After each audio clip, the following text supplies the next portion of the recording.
नमस्कार, कैसे हैं आप लोग? आई थिंक बहुत अच्छे होंगे और बेहतरीन तरीके से हर पल अपने लक्ष्य की ओर अग्रसर हो रहे हैं। जी हाँ, शुरू करते हैं आज की क्लास। और इकोनॉमिक्स में जैसा कि अभी हमने जो आज टॉपिक लिया है वो है गिफिन वस्तु। तो यदि आप हमारे चैनल पर फर्स्ट टाइम विजिट कर रहे हैं तो आप हमारे चैनल को सब्सक्राइब करना ना भूलें। जी हाँ, आगे आने वाले एग्जाम्स में आपको हमारे चैनल से निश्चित ही मदद मिलेगी।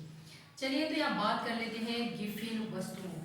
तो सबसे पहले बात आती है कि जो गिफिन वस्तुएं हैं इनका प्रतिपादन किसने किया था। तो गिफिन वस्तुओं का प्रतिपादन रॉबर्ट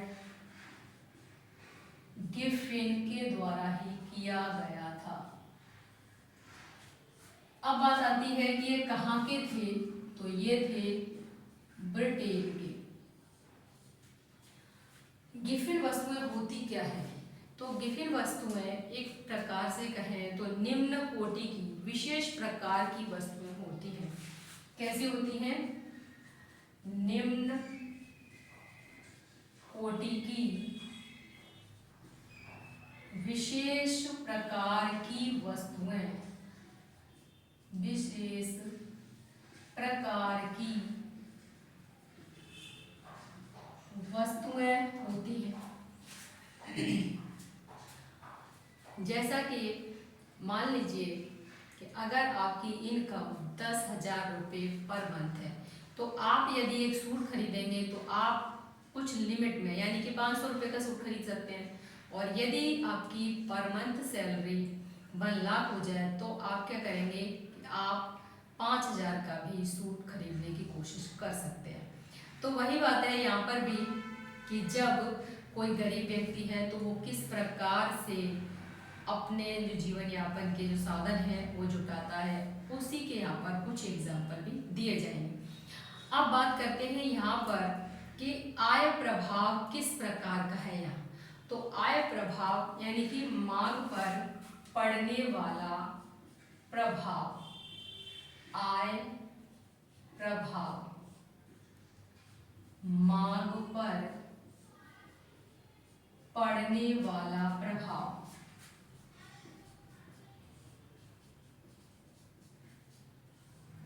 यदि किसी व्यक्ति की इनकम अधिक होती है तो यहाँ पर डिमांड कम होगी या अधिक होगी, तो ये जो हमारी सामान्य या उत्तम कोटि की वस्तुएं हैं उनके लिए अलग होगा और जो निम्न कोटि की वस्तुएं हैं उनके लिए अलग होगा आय प्रभाव।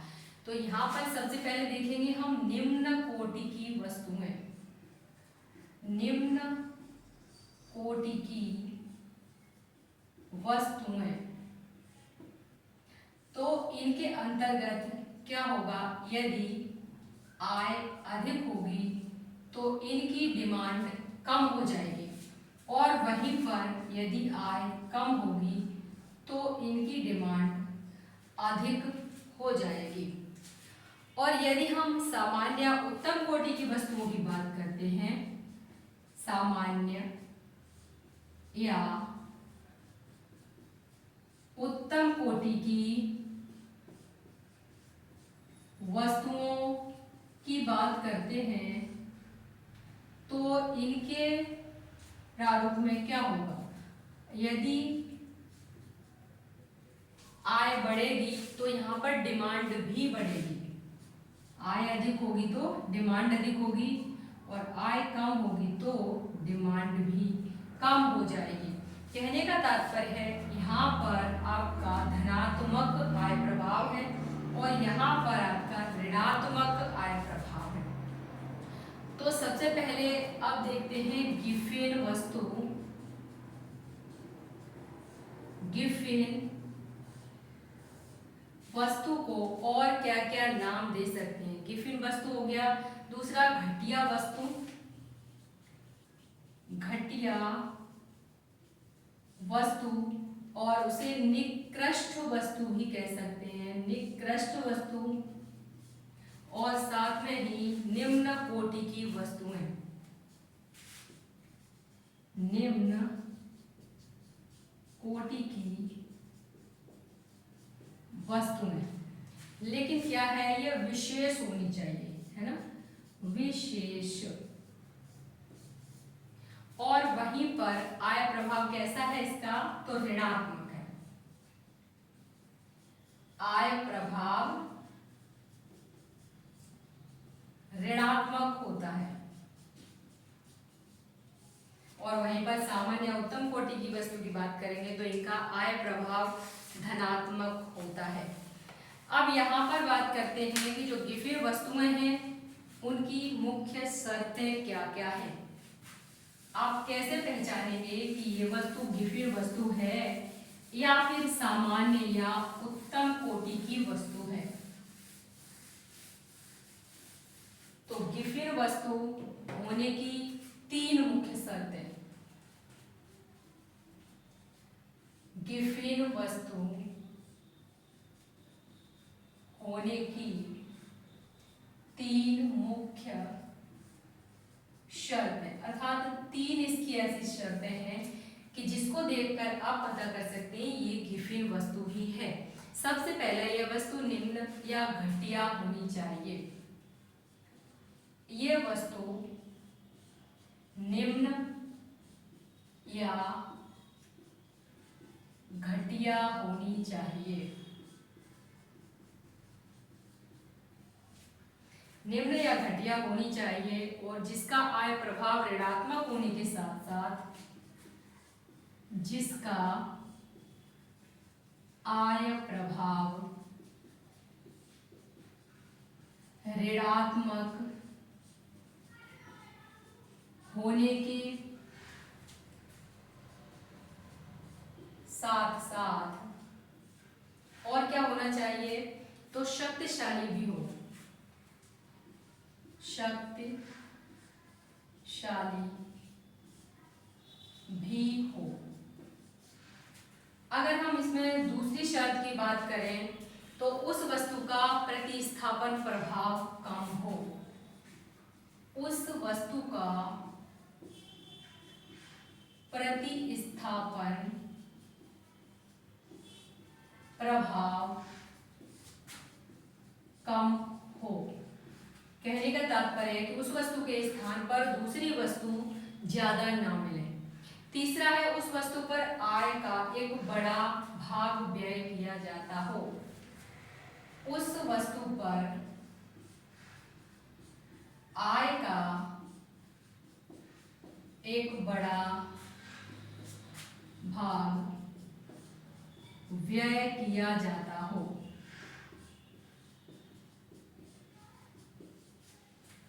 तो ये हो गई गिफिर वस्तु होने की 3 मुख्य शर्तें। अब वहीं पर बात कर रहे हैं प्रतिस्थापन प्रभाव। तो ये तिर्यक मांग के नियम पर प्रतिस्थापन प्रभाव, तिर्यक मांग का नियम, स्थानापन्न वस्तु, स्थानापन्न वस्तु। अब यहाँ पर स्थानापन्न वस्तु सब्स्टिट्यूट जो गुड्स है तो ये भी किसने दिया था, ये भी रॉबर्ट गिफिन ने ही दिया। अब यहाँ पर बात आ रही है 2 वस्तुएं हैं, एक तो आपके पास है ये है बाजरा और दूसरा ये है गेहूं। अब यहाँ पर बात आती है बाजरा की। तो जो ग्रामीण क्षेत्र है वहां पर गरीब लोग अपनी आय का एक बड़ा भाग व्यय करते हैं इस पर। गरीब लोग अपनी आय का एक बड़ा भाग व्यय करते हैं, अर्थात बाजरा को हम क्या कह सकते हैं, गिफिर वस्तु कह सकते हैं। दूसरा ये निकृष्ट निम्न कोटि की वस्तु भी है। निकृष्ट निम्न कोटि की वस्तु। अब बात आती है यहाँ पर कि यदि कीमत बढ़ती है तो क्या होगा, डिमांड भी बढ़ेगी, और कीमत घटती है तो डिमांड भी घटेगी। अब यहाँ पर मान लीजिए कि जो बाजरा है उसका मूल्य अगर कम हो जाए तो जो बाजरा खाने वाले लोग हैं, जो गरीब लोग हैं, वो सोचेंगे कि चलो इसमें और थोड़ी कमी कर दें और उसकी जगह पर हम क्या खा लेते हैं, कुछ दिनों तक गेहूं भी खा सकते हैं, क्योंकि जो उन्हें पैसे उसमें खर्च करने पड़ रहे हैं बाजरे में, वो उनसे कुछ गेहूं भी खरीद के खा सकते हैं। तो यहाँ पर क्या होगा, इनका जो आय प्रभाव है वो कैसा, ऋणात्मक। और वहीं पर अगर कीमत इसकी बढ़ रही है तो डिमांड बढ़ रही है, और अगर कीमत कम हो रही है तो डिमांड भी क्या हो रही है, कम हो रही है। अब बात आती है यहाँ पर, अगर हम बात कर लें यहाँ दूसरी एक और कर लें, चाय या कॉफी की बात करें स्थानापन्न वस्तु के बारे में, तो मान लीजिए कि चाय की कीमत बढ़ गई। अगर चाय की कीमत अधिक हो जाएगी तो व्यक्ति कहाँ की तरफ भागेगा, कॉफी की तरफ भागेगा। तो यहाँ पर इसमें क्या होगा कि चाय की कीमत बढ़ेगी तो डिमांड अधिक होगी, और जो कीमत है वो कम होगी तो डिमांड कम होगी। यानी कि प्रतिस्थापन प्रभाव की बात अगर कर लें तो यहाँ पर धनात्मक रहेगा, मजबूत रहेगा, और समानता ज्यादा है इन दोनों के अंदर, किसके अंदर, चाय और कॉफी के अंदर। तो यहाँ पर अगर एक की कीमत बढ़ती है तो व्यक्ति दूसरे की तरफ भागता है। वहीं पर बात करें अगर इम्पोर्टेंट पॉइंट की, तो जो गिफिन वस्तुओं के संदर्भ में है उनको देख लेते हैं।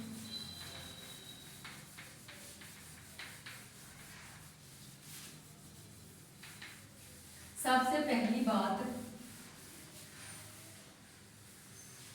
इम्पोर्टेंट पॉइंट,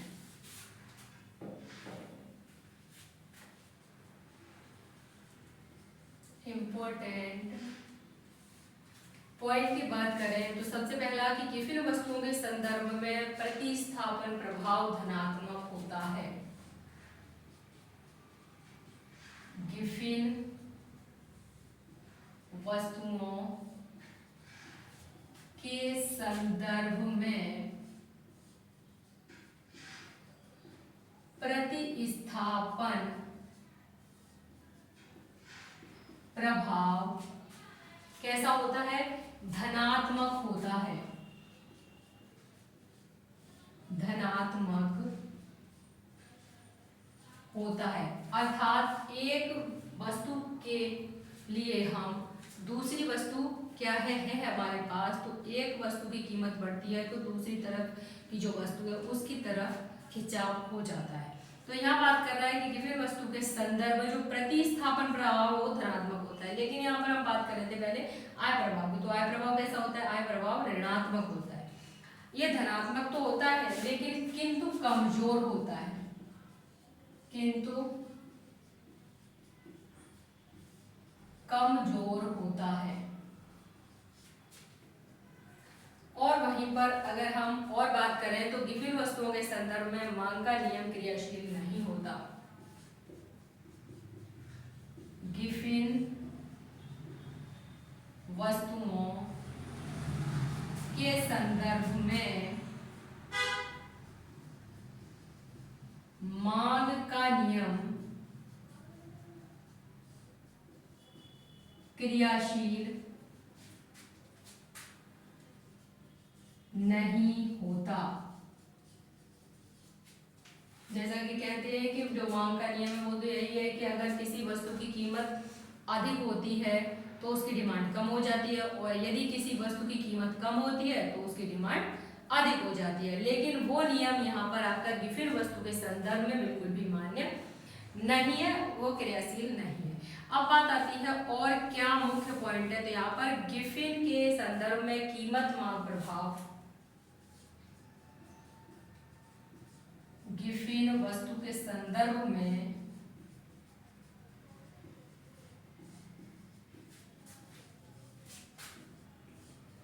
कीमत मांग प्रभाव, एक हमने प्रतिस्थापन प्रभाव की बात कर ली, दूसरा क्या है, मांग का नियम क्रियाशील नहीं होता, और तीसरा ये कह रहा है कि गिफिन के संदर्भ में कीमत मांग प्रभाव धनात्मक होता है।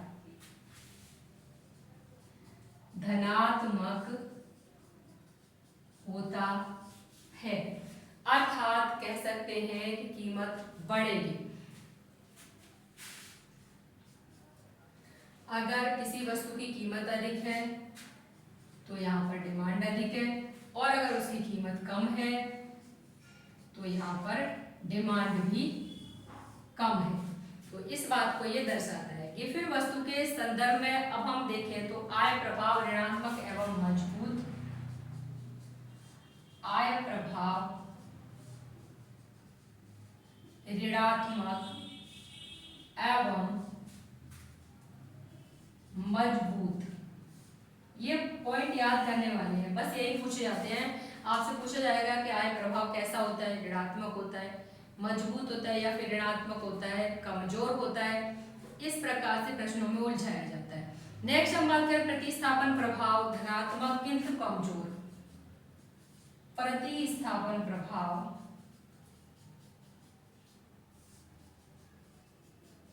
ये कैसा है, धनात्मक किंतु कमजोर हो गया। और नेक्स्ट हम बात करें यहाँ पर तो जो कीमत मांग प्रभाव है वह धनात्मक होता है। तो कीमत मांग प्रभाव धनात्मक।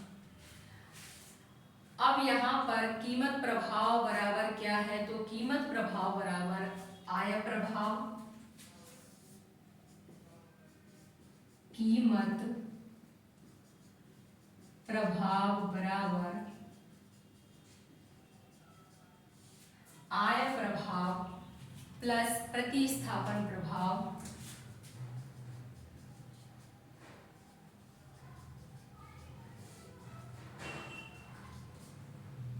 प्लस प्रतिस्थापन प्रभाव अपॉन यहाँ पर ये क्या है, तो आय प्रभाव क्या है, ये है आपका मजबूत है या कमजोर है, अब बताइए। तो ये मजबूत होगा और जो प्रतिस्थापन प्रभाव है वो कमजोर होगा।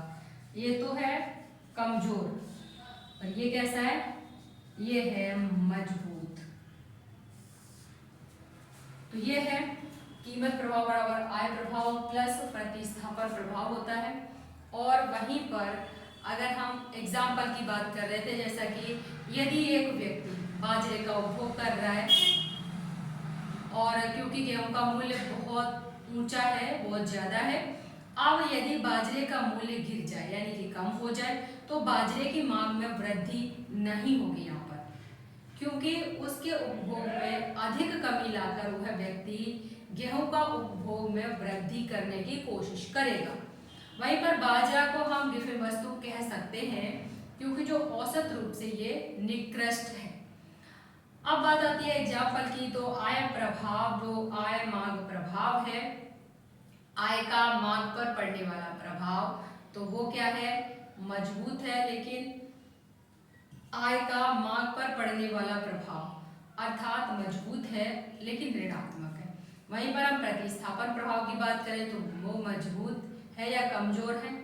तो देखिए यहाँ पर जैसे कि हम चाय और कॉफी की बात कर रहे हैं तो ये मजबूत हो जाएगा, चाय की जगह कॉफी ले सकता है व्यक्ति, है ना। और ये कमजोर की बात करें तो चाय की जगह जैसे दूध का इस्तेमाल करेगा तो वो आय प्रभाव कैसा हो जाएगा, वो कमजोर हो जाएगा।